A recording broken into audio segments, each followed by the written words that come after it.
Hello guys and welcome to another beta video. So today we are going to be looking into the factory demo of Timesplitters 2. This build was released not that long ago on Hidden Planet. It's also Hidden Planet, sorry. It's a May 17th 2002 build, so 7 months older than the September 2001 build. So yeah, sorry I haven't been doing a lot of videos in a while. I've been really fucking busy with life. I've moved into a new house. I've been spending a lot of time at work. I've been spending a lot of time doing other videos, Twitch streaming, whatever. Yes, but I do have a lot of scripts ready and ready to roll. So there's gonna be a load of videos coming out. It's been a year since I've had a fucking video, so yeah. But anyway, yeah, so welcome to the new branded beta hunt. I hope you guys enjoy this video. It's going to be awesome. Another good slice of the Timesplitters 2 history. So yeah, please sit back, relax, and join me as we look into the factory demo of Timesplitters 2.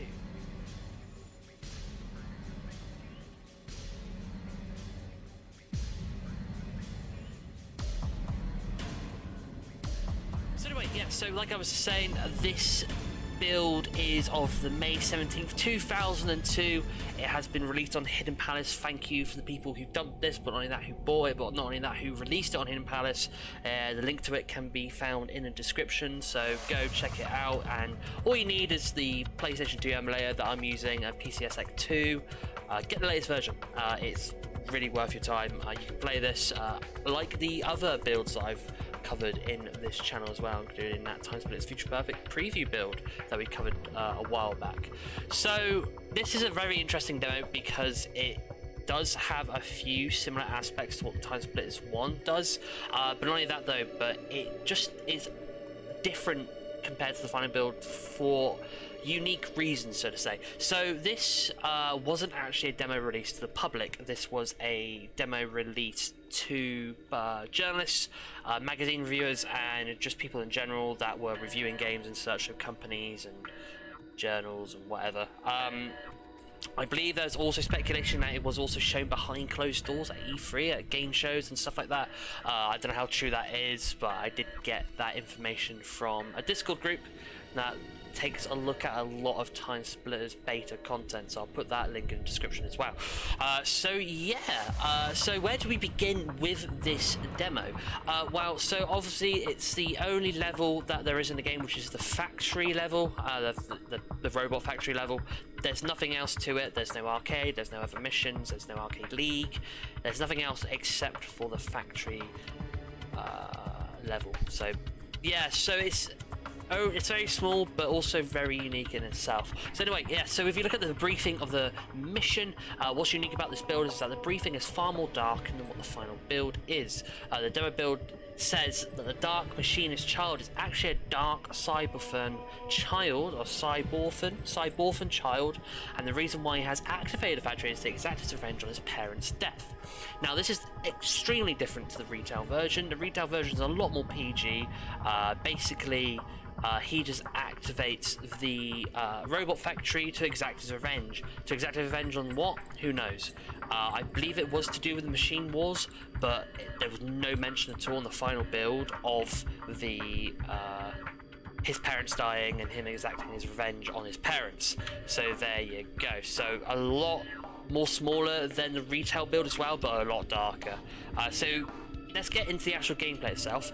When we get into the factory level, we can already hear a familiar alarm, which is quite familiar to us if we've played the first level, Timesplitters 2. The alarm is used on the Siberian level.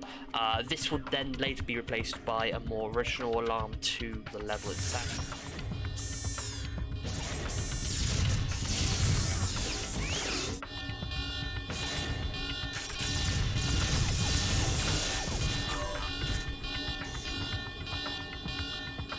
So as you can see, we've got assets being used from earlier levels, which makes sense. That's a quite common thing for, you know, game development. You know, use other assets before you create the unique assets that you need for whatever you're making. So there are a lot more enemies in this build as well. Now they don't teleport like they do in the retail version. Instead, they are just there. They are either idle or they sleep or they are roaming about or patrolling. There are just so many more sentry bots now on a final build. Now the reason why I think this might be is due to the fact that they are cramming all these enemies in to make the demo just seem more entertaining and more exciting for the journalists to review and give good reviews. It would make sense to do that. We see that a lot in these review builds where it's the enemy placements and whatever is just different compared to the final build, because you can do that, can't you? You can release a slightly different version, not too different so it's you know, not lying when you get the final build, but you can slightly tweak a little bit to make it more exciting so the reviewers go, oh yeah, this is really good. But yeah, so it's interesting to see that there are a lot more enemies in this build. When we get to the next part of the level, this being where there are the scanner and the idle robots, you notice that there isn't a sound coming to the scanner. This is quite normal for early builds.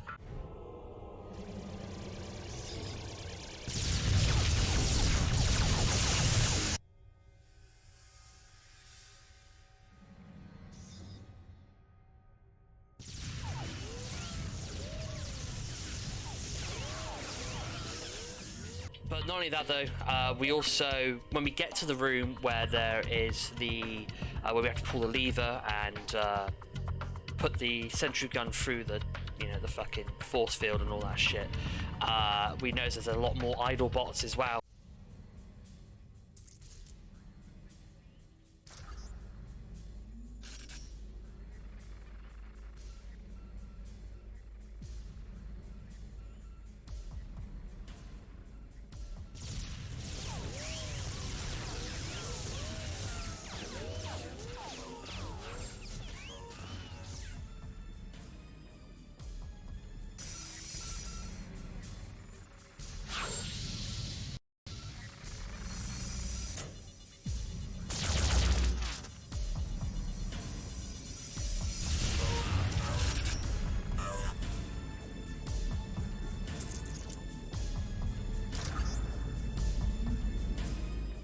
The plasma grenades and the armor items look different as well in this build compared to the final build. So like I said before, we see a lot of idle enemies, we see a lot of sleeping enemies, we see a lot of early designs of models as well, which is really cool. But yeah, as we get out onto the main production line, we can see that yet again there are more enemies than the final build.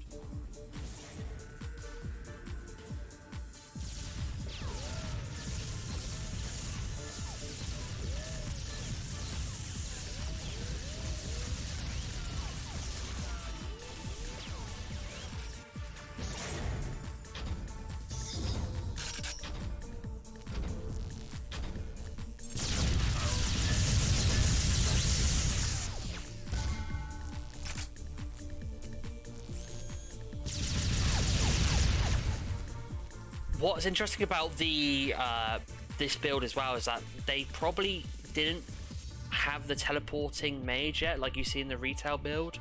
Either that, or they just wanted to make it more lively for the journalists and people that were reviewing the game. One thing that I also noticed about this level as well is that the sentry bots are also, not only they're a lot more common in this level, but they're also a lot more harder to kill, way more harder to kill than the retail version.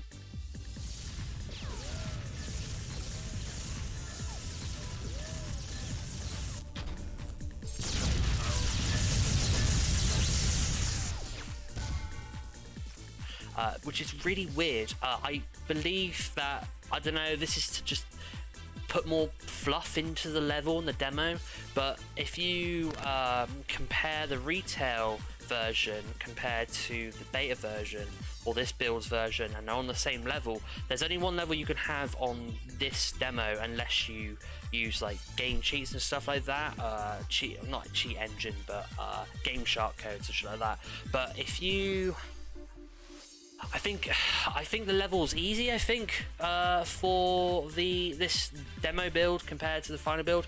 If you compare both of them, even when on the same level, the demo build, the sentry bots are harder to kill than the retail build. So really weird, but also really unique as well. As we head out to the main factory line, we encounter more sleeping enemies instead of them spawning in like they do in the final build, like I said before. Also, as we head over to the first node, we see that we need to destroy with the electric tool, by the way. We see that there's a roaming bot flying about.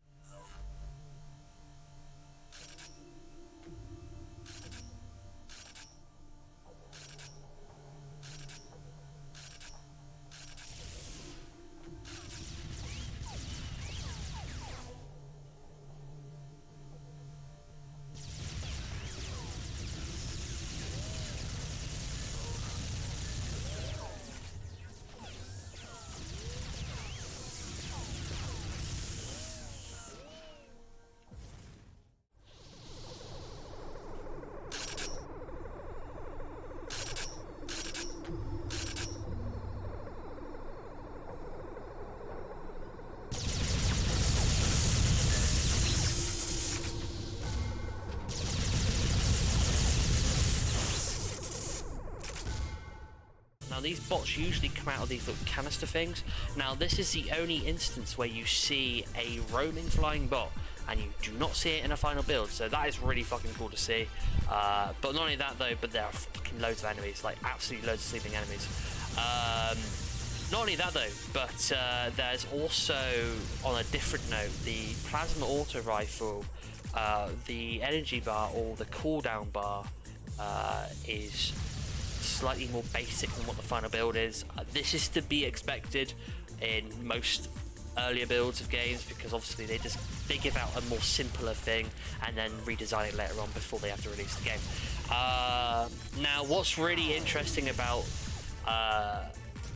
this level in general is that there's also walking turrets as well. Now these are in the final retail build, but there are a lot more in this demo as well, and these fuckers are hard to kill. They're hard to kill in the retail version, and they're very hard to kill in this demo version.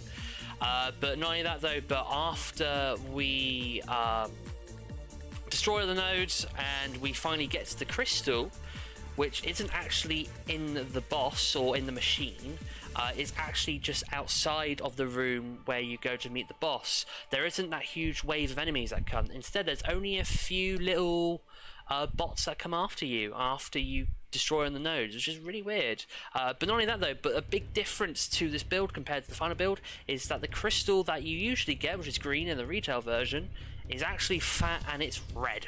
Now, were these the original time crystals? Were they just placeholders? Who knows? But I much prefer the green ones. But it's unique to see the red ones, to say the least. But yeah, it's crazy when you get to the machine room, because it just ends. You don't actually get to experience the fight with the machine. That's all it is. That's it. It's game over. But a very cool build of Timesplitters 2 in general. A few Timesplitters 1 essence here and there. Definitely more towards its own thing now, and with this May 11th build. But it's just interesting to see that or May 17th build, sorry. It's just interesting to see that this level is just a lot different compared to the final retail build. Now obviously, like I said before, it could be the fact that they just tweaked it for the journalists maybe, but it would be interesting to see. On my wish list, it'd be interesting to see what the May 17th or what the September 2001 build, where we looked at the Siberian level and it was completely Timesplitters 1 like. It'd be interesting to see what the robot factory level was like in that build as well, if it was even made, and if so, any other levels. I'd love, and I mean this, I'd love to see, what would be a level I'd love to see? Notre Dame. I'd love to see what that looks like in the September 2001 build. Or fuck it, Chicago. I reckon Chicago would look fucking sick, honestly. But yeah, it's going to be interesting to see if any more builds get released. There is another build that did get released, and it's the full game, and it's about, I think it was October of 2002, maybe, I'm not quite sure. I'll have to pop it up on the screen, but there is another build of the game where it's full. There's a few versions here and there, there's a few differences here and there, there's a few bugs here and there as well, which is quite interesting. But it'll be interesting to see how that build compares to the final retail version. But this is the end of this video. Thank you so much for watching, and thank you so much for everyone who's been commenting, liking, subscribing to my videos in the past. I know I've been very lazy on this channel, but I'm trying to pick it back up, and now things have really settled down. Besides work's always chaotic for me. I'm now going to be focusing on this channel and trying to get shit out, because I really enjoy reviewing and analysing these earlier builds. It's just an interesting thing to do. But yeah, so after this we're going to be taking a break from Timesplitters-esque content. I need to get back on the Pizza Hut demo parts. I need to get uploaded. I've got a Tom Clancy's Division script to finish. I've got an E3 1996 script I want to finish. I've got a load of things I got to do for this channel, but I've got a lot of things I am going to be doing in the near future. But anyway, hope you guys enjoy. Sorry if this was really rushed or a bit different. It's just me getting back into it. But welcome back to the newly reformed Beta Hunt channel. Hope you guys enjoyed. Comment, like, subscribe, help a lot. All links in the description of what you need to know about this build and Timesplitters 2 in general. Check out the Discord as well. I take part in this Discord. It's really interesting. Loads of really interesting people on there. Loads of information about Timesplitters 1, 2 and Future Perfect. But anyway, you guys take care and have a good day.